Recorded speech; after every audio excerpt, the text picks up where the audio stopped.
Esta es una emisión central especial de Noticias Caracol que iniciamos a esta hora por la confirmación de la muerte del presidente de Venezuela, Hugo Chávez Frías. ¡Te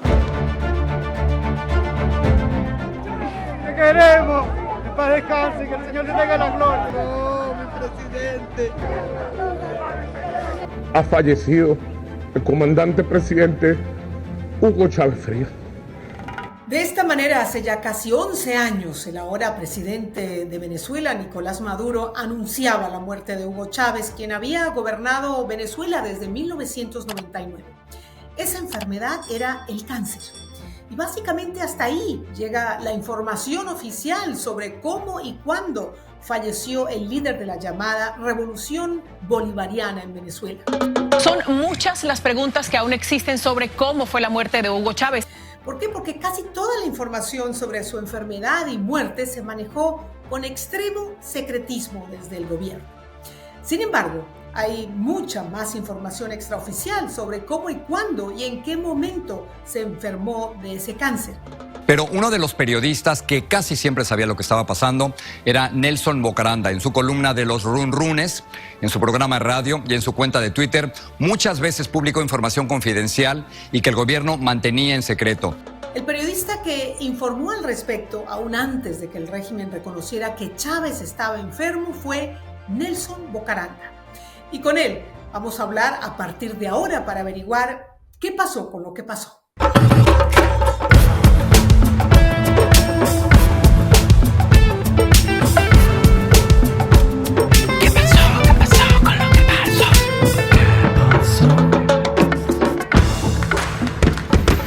Nelson, bienvenido a ¿Qué pasó con lo que pasó? Tú fuiste el primero que en Venezuela informó al público que Hugo Chávez, el entonces presidente Hugo Chávez, sufría de un cáncer, de una enfermedad muy grave. Cuéntanos cómo te enteraste y por qué estas fuentes o esta fuente decidió compartir esta información contigo. Bueno, primero que nada, el agradecimiento, además el éxito que te deseo en todo esto que estás haciendo siempre ha sido muy bueno y me encanta, además estoy encantadísimo, además orgulloso de que me hayas invitado al programa.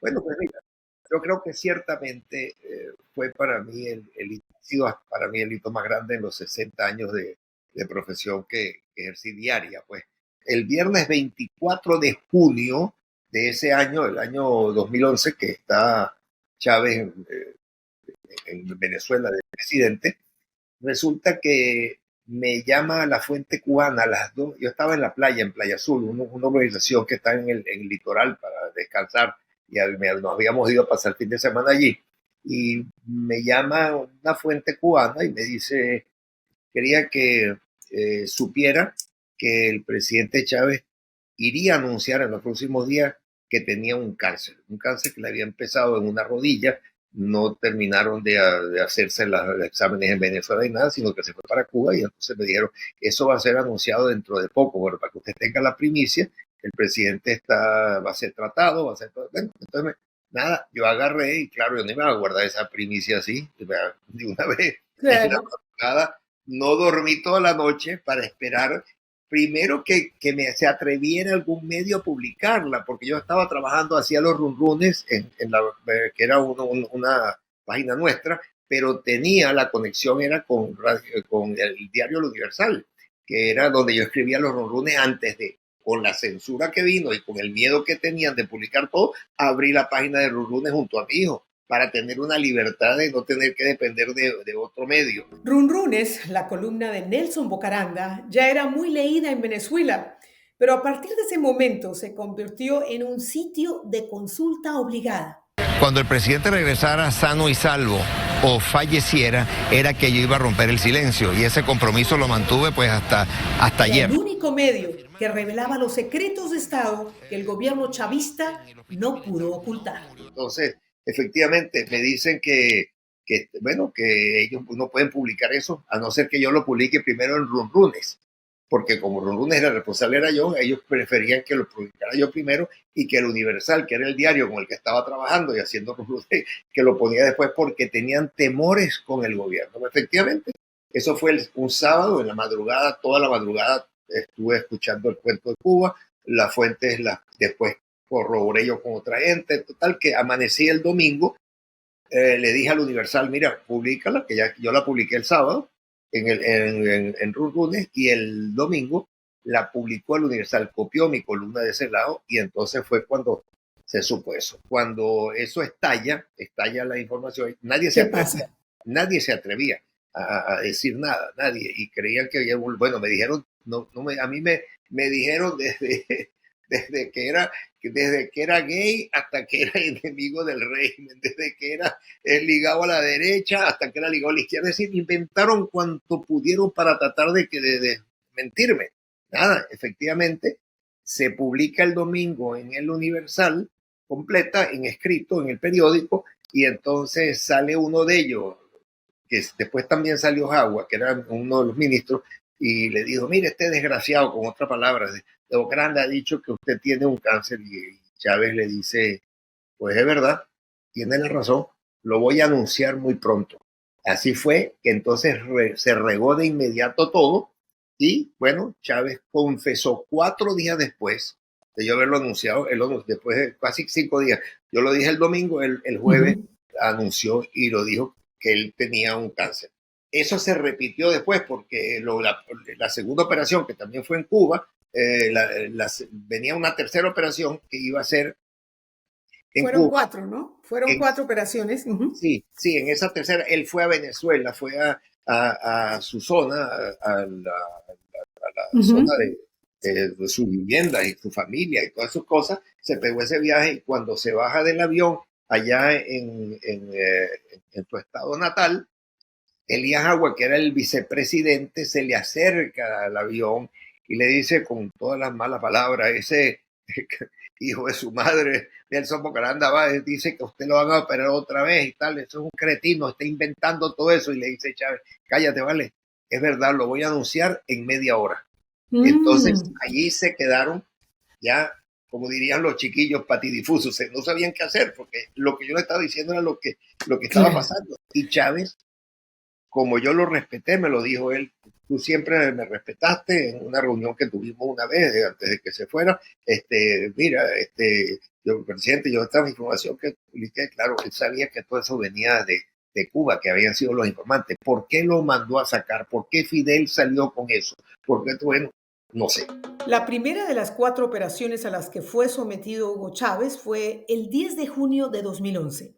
Ocurrió en Cuba, y en ese momento se informó que se trataba de un absceso pélvico. Vimos es que le encontraron un cáncer en el área pélvica, lo que le llaman un sarcoma. 20 días después, el 30 de junio, el mandatario volvió a ser intervenido y confirmó desde La Habana que se le había extirpado un tumor cancerígeno.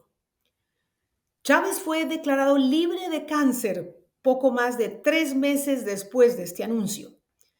Pero en febrero de 2012 tuvo que regresar a La Habana para una tercera cirugía. Eso fue apenas unos días después de que Enrique Capriles se consolidara como su único oponente de cara a las elecciones presidenciales de octubre de ese mismo año. Chávez logró la reelección en octubre, pero tan solo 2 meses después regresó a Cuba para una cuarta y última intervención tras una nueva recaída por cáncer. Comenzó, por tanto, y de inmediato, otra serie de estudios especiales, citoquímicos, citológicos, microbiológicos y de anatomía patológica, que confirmaron la existencia de un tumor abscesado con presencia de células cancerígenas. Pero esto era, a pesar de que tú lo publicabas, Nelson, esto era un secreto de Estado en Venezuela, y tú fuiste la persona encargada de ir contando a cuentagotas, ¿no?, cómo iba siendo el proceso, porque yo recuerdo que los comunicados del gobierno eran muy genéricos, sin dar mayores detalles. Entonces, me pregunto yo, ¿cómo era tu rutina para mantenerte al día con la evolución de Chávez y ese contacto, pues secreto también, que tendrías que mantener con tus fuentes? Bueno, fíjate, yo establecí una red de informantes médicos. Primero, un médico cubano, que fue de los primeros por donde salió la información. Luego un médico de Brasil, a donde ofrecieron a Chávez operarlo en el hospital de Sao Paulo, se lo ofreció el gobierno brasilero. pero Chávez tuvo la osadía de pedir, o los que trabajan con Chávez, que le dieran 3 pisos completos del hospital llenos, que estuvieran llenos, que estuvieran vacíos, para el piso de arriba, el piso de abajo y el piso del que no tuviera más nadie. Entonces le dijeron que no, que eso no se podía hacer. Y entonces, bueno, eso me abrió la puerta de los brasileros que me dieron información. Luego también fue otra gente que fue clave, fue un médico español al que llamó un médico venezolano, fue a verlo allá a España con algunos datos que tenía, porque este médico venezolano era paisano de Chávez, de Sabaneta y tal, y total que el médico español también, cuando lo llamé, que me lo presentó el otro médico venezolano, me mantuvo al día. Yo todos los días lo que hacía mi rutina, era en la radio, la rutina de la radio estaban asustadísimos, en la televisión, todo el mundo asustado porque yo daba esa información. Entonces, a las 6:30 de la tarde más o menos, yo me chequeaba con Brasil, con España y con Estados Unidos, porque era un médico venezolano en Florida que había tratado a Chávez en Caracas cuando se golpeó, le salió un tumor en la rodilla, pero que no era canceroso, y fue el primero que tuvo que ver con Chávez de alguna forma. Entonces yo hacía un recorrido, yo daba en las noches, daba la temperatura, el estado de salud, todos los puntos los daba a las 6:30. Mientras estaba en mi programa, que duraba hasta las 7:30 en la radio, yo me salía un momento para transmitir para el mundo los datos esos. Nelson, y tú entre publicación y publicación, me pregunto yo si tuviste que tener alguna precaución, si tenías temor por tu seguridad, si eras espiado, si eras seguido por el régimen. Bueno, pues sí, siempre tuve, más contra regímenes como el que tenemos nosotros, que siempre estaba pendiente, estaba angustiado de que dar la información, pero sabía que Chávez, inclusive yo creo que él quería que eso se supiera, porque se movieron ellos y le dijeron de todo en contra mía y nunca ejerció ninguna presión sobre mí ni nada. Esa madrugada que me llaman a mí desde La Habana para darme la información, fueron 12 horas seguidas hablando yo con la persona que me daba información de todo para que supiera cuál era la realidad. Entonces, toda la madrugada yo la pasé despierto para salir en la mañana, tratar de publicarla en el donde se asustaron los medios, como te dije, hasta el domingo que salió completamente publicada. 2012 era un año crucial para el gobierno bolivariano. Las escasas noticias sobre la enfermedad de Chávez sumían a todo un país en un mar de incertidumbre, especialmente de cara a las elecciones presidenciales de octubre. Por supuesto que había muchos temores, pero yo creo que el mismo hecho de que fuera tan evidente la información que tenía y cómo les interesaba a ellos, porque a mí, yo tengo un dato secreto que te iba a decir, era que a mí una madrugada me llamaron para que estuviera en una reunión con un altísimo general del gobierno, que hoy no está en Venezuela, pero otro funcionario importantísimo, militar también, que sí está en Venezuela, me llamaron para una reunión en un sitio privado a la 1 de la madrugada, en una oficina, en las Mercedes en Caracas, para que yo les dijera si Chávez llegaba vivo o no a las elecciones de diciembre. El interés de ellos era llegar a las elecciones para que ganara Chávez, porque sabían que no tenían candidatos, sino Chávez, más nada. Entonces, nada, yo fui, les dije, mire, yo no tengo ni idea de eso, pero allá, ¿y por qué ustedes me buscan a mí?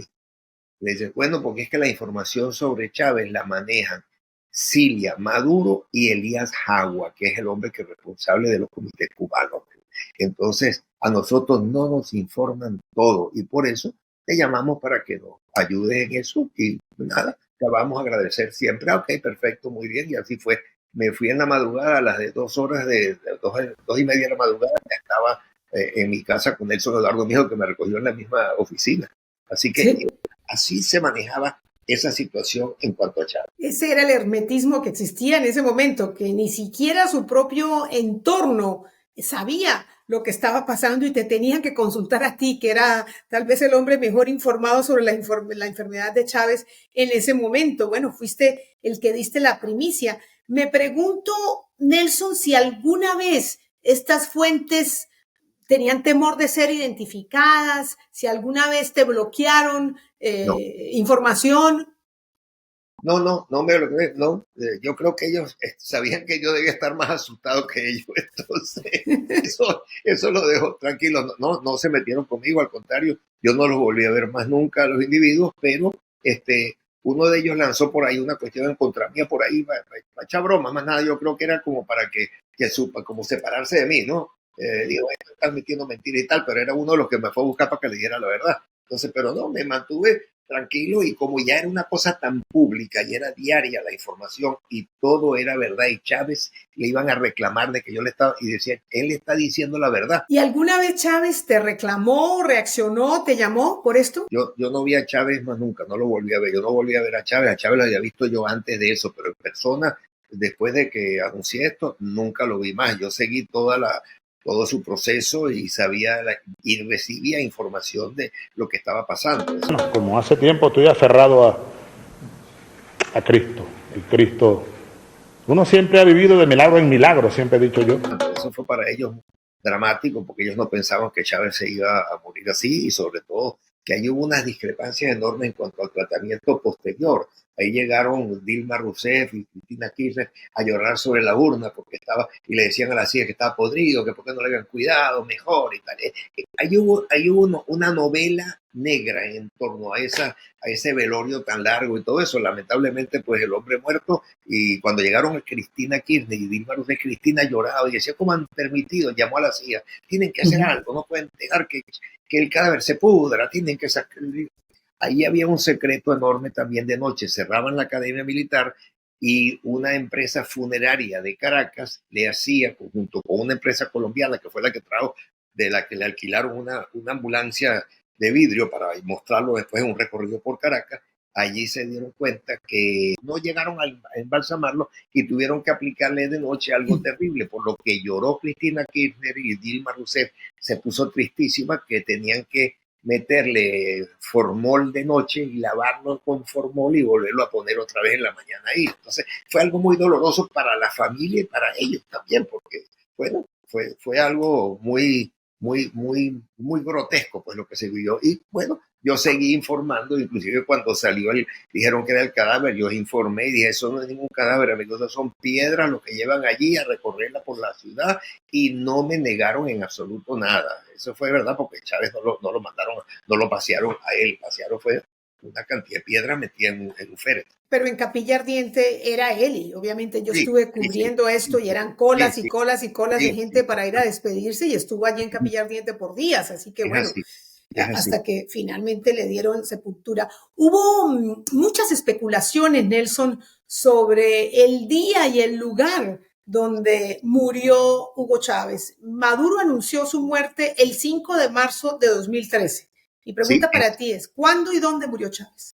Bueno, Chávez murió en Caracas, donde estaba. No se murió en Cuba, como dijeron por ahí. Chávez se murió en Caracas. El día ese, 5 de marzo de 2013. Yo tenía la información de que ya estaba a él lo habían conectado a un respirador y era lo que lo mantenía vivo. Ellos quisieron prolongarlo lo más que pudieron para preparar respuesta electoral y preparar todo eso, y eso lo mantuvieron enchufado allí. Ya deciden que ya no aguanta más el cuerpo y deciden que, bueno, ya tienen que desconectarlo, pero lo desconectan y piensan que se va a morir inmediatamente, y no, duró 2 horas más. En vez de morirse a las 2 que lo desenchufan, se muere como a las 5:30 o algo así, que es cuando ya desconectado total, el cuerpo, el respirador que le habían puesto, lo mantenía en vida y no se habían dado cuenta. Al quitarle esto, demoró, entonces, en vez de demorarse, que creían que iba a ser una cosa de 10 minutos, demoró como casi 1 hora. Y es el momento, él muere en Caracas. Nelson Bocaranda fue incluso la fuente de consulta de algunos presidentes y embajadores de la región que querían saber la suerte que corría Hugo Chávez. Es así que fíjate que el último día del año, el 31 de diciembre, víspera del 1 de enero de ese año, yo estaba en Sudáfrica con la familia de Navidad, en vacaciones, con todos mis hijos, y entonces estábamos allá y me llama el presidente de Colombia y me dice el presidente Santos, me dice a la secretaria del presidente Santos, no es la secretaria, mire señor Bocaranda, lo estoy llamando porque quiere saber si el presidente Chávez se murió ya, porque le dijeron a él que se ha muerto. Y no, mire, dígale al presidente Santos que no se ha muerto, porque yo lo sabría. Mira, a mí me está prometido que me va a decir eso, así que sepa que no. Luego el presidente Santos, en una entrevista en Caracas que hace en un evento de Fede Cámara, él cuenta eso de que ciertamente él me llamó y que yo le di la información real, porque él le habían dicho que se había muerto en ese momento. Así que yo tuve conexión con todos. Mira, con el presidente Cardoso de Brasil me hablaba con ¿quién más está? Bueno, me tocaron algunos como, ya te voy a decir con quién más bueno, con el Vaticano, con el nuncio. Me hablaba con el nuncio porque ellos querían saber también cuál era la realidad. Me tocó también, me tocó Colombia, me tocó Brasil y me tocó Uruguay, que me llamaron para preguntarme, para ver si, pero era a mí el que me llamaban, y los embajadores en Caracas de esos países me llamaban en Caracas para hablar conmigo. Tú eras el vocero en lugar de preguntarle al canciller o en fin, porque no sabían. Bueno, en ese momento, ¿cómo reaccionaron las hijas? Porque también se habló de que estaban muy molestas con el manejo que le dio el gobierno al cuerpo de su papá, en fin, en medio de este dolor para ellas. ¿Cómo lo recibieron? Ellas sufrieron mucho con eso y de eso soy testigo. Eso es cierto. Ellas estaban muy molestas por el trato que le habían dado y yo creo que parte de lo que yo dije, de lo que me tocó saber, pienso que de alguna forma algunos de los datos que me daban venían de la familia o de alguien ahí cercano, porque de verdad estaban angustiadas con lo que pasaba. No las hijas, toda la familia y sus hermanos y todo, pero siempre respetaron lo que yo dije. En ese escenario que obligaría a convocar, como manda la Constitución de nuevo, a elecciones presidenciales, ustedes elijan a Nicolás Maduro como presidente de la República Bolivariana de Venezuela. Nelson, ¿y cómo recibió el entorno de Chávez el anuncio que hace el propio presidente Chávez antes de someterse a su cuarta operación, antes de irse para Cuba, cuando nombra a Maduro su sucesor en caso de que le pasara algo, ¿no? Y dice que, bueno, de convocarse a nuevas elecciones, como efectivamente sucedió y lo establecía la Constitución, Maduro debería ser el candidato y los venezolanos debían votar por Maduro. ¿Cómo fue esa sucesión tomada en cuenta por su entorno? Maduro venía de ser su mano derecha por mucho tiempo, fue su segundo hombre a bordo, era el hombre que le manejaba absolutamente todo, lo dirigía, vía para arriba y para abajo para con él. Entonces fue un baño de agua fría para la revolución de que lo nombraran a Maduro y no a otros que habían con muchas ganas de ser candidatos y que podían a lo mejor haber sido, bueno, pero a él le pareció que ese era y ahí se tuvieron que quedar tranquilos. Quedó Maduro y Maduro sigue. Hugo Chávez inscribió su candidatura para las elecciones presidenciales en junio de 2012. Durante ese periodo aseguró estar libre de cáncer e incluso hizo campaña en las calles cuando varios anticipaban una posible campaña virtual. Va a ser una gran victoria, la victoria bolivariana. Finalmente logró su objetivo al ser reelecto tras vencer a Enrique Capriles, pero su cuarto y último mandato duró menos de 3 meses. El 5 de marzo de 2013, Nicolás Maduro confirmó el fallecimiento de Hugo Chávez Frías. A las 4:25 de la tarde de hoy, 5 de marzo, ha fallecido el comandante presidente Hugo Chávez Frías. Muchos creían que muerto el líder, el chavismo se derrumbaría. Pero murió Chávez.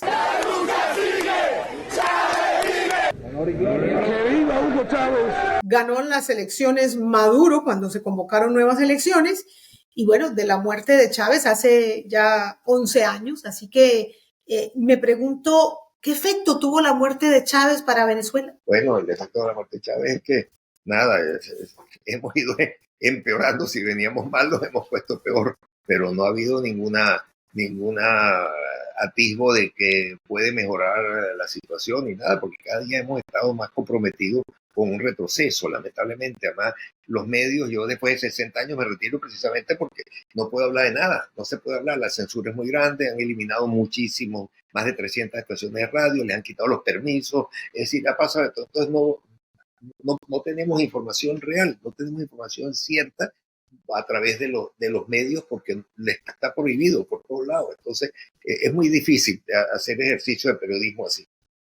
Claro, te retiraste entonces de los medios. ¿Qué pasó en tu vida a partir de ese momento? Sigo ligado, por supuesto, en Twitter y otra cosa, pero ya estoy en Rurunes de director, de todas maneras, pero estoy trabajando con Rurunes, pero ya el diarismo de radio, de televisión diaria, después de 60 años, ya dije, me toca la familia. Me toca la familia. Es hora. Y ya para terminar, Nelson, con estas elecciones primarias en las que la oposición escogió a su candidata María Corina Machado, quien está inhabilitada, ahora parece que el gobierno ha establecido un proceso para habilitarla, para cumplir un acuerdo ¿no? con la mediación de Noruega y el que Estados Unidos presiona. ¿Cómo anticipas que va a desarrollarse el próximo proceso electoral? Es demasiado difícil predecir uno qué pueda pasar en Venezuela, estando inclusive adentro de Venezuela. No sabemos qué puede pasar ahí. Puede haber sorpresa en cualquier momento. Ellos no quieren definitivamente, no aceptan todavía que María Corina ganó como ganó, porque realmente lo que más le ha dolido al gobierno es que la votación de María Corina mayoritaria fue en las zonas populares, las zonas que ellos alguna vez fueron su bastión, las que lo llevaron al poder a Chávez y a mantener a Maduro. No, hoy es ella la líder absoluta, es decir, las votaciones fueron contra viento y marea, lluvias, truenos, había de todo, y los pobres, los más humildes, los más necesitados, fueron los que fueron a votar por María Corina. Y eso ya ellos querían quitarle, han hablado de que le quitan que la van a inhabilitar y no sé cómo, de todo han hecho, pero yo creo que eso va a ser imposible eliminarle esa posibilidad de que por lo menos sea que compita allí. Eso, lo que pasa es que allá las noticias nos cambian en horas, de un día para otro, y toman una decisión, y le echan para atrás y vuelven otra, y la presión americana y la presión de aquí y al otro lado. Nada, hay que esperar. Vamos a esperar con buena suerte de que recuperemos la democracia otra vez, que es lo que todos queremos. Desde luego, y a 11 años de la muerte de Chávez, ¿qué le espera al chavismo de cara a esta elección? ¿Cuánto apoyo electoral mantiene todavía? Ha disminuido muchísimo, no te tenía el porcentaje aquí, pero ha bajado muchísimo, porque bueno, ya no hay las bolsas CLAP que les daban, ha llegado a ser unas bolsas de podredumbre, de mala comida, de todas cosas descuidadas. No hay el apego que hubo en algún momento cuando había dinero y todo eso. Tenemos ahorita perdidos de PDVSA 23,000 millones de dólares y hay 1,000 detenidos en principio y no se sabe dónde está el dinero, no se sabe dónde están los presos, así que con esa incertidumbre estamos caminando. Pues Nelson, tendremos que esperar a ver qué sucede de cara a este nuevo proceso electoral que tendrá en vilo a Venezuela y a buena parte de nuestra región. Gracias por acompañarnos en qué pasó con lo que pasó. Sabes que soy un admirador tuyo desde hace mucho tiempo y te queremos muchísimo todos en la familia. Qué amable, qué amable. Igualmente, Nelson, muchísimas gracias por aceptar charlar con nosotros. Un abrazo. La historia cambió en Venezuela a partir de la muerte de Hugo Chávez. El régimen, liderado por Nicolás Maduro, endureció su posición frente a la oposición tras ganar unas elecciones que fueron muy controvertidas. Con la imposición de más sanciones de otros países para buscar una salida democrática, la crisis económica y de derechos humanos se agravó. Entonces, millones de venezolanos siguieron emigrando de su país, esperando regresar a una Venezuela libre y próspera. Eso no ha sucedido. Mientras tanto, la oposición, que tenía en aquel entonces mayoría en el Congreso, fracasó en su intento de derrocar a Maduro, eligiendo a Juan Guaidó como el presidente legítimo de los venezolanos. Pero bueno, esa es otra historia que ya es historia. Maduro sigue en el poder y la incertidumbre continúa de cara a las próximas elecciones presidenciales de Venezuela en octubre de 2024. ¿Se repetirá la historia o los venezolanos podrán contar con unos comicios en los que haya total garantías para todos los aspirantes, unas elecciones que sean justas, que sean transparentes y se respeten los resultados?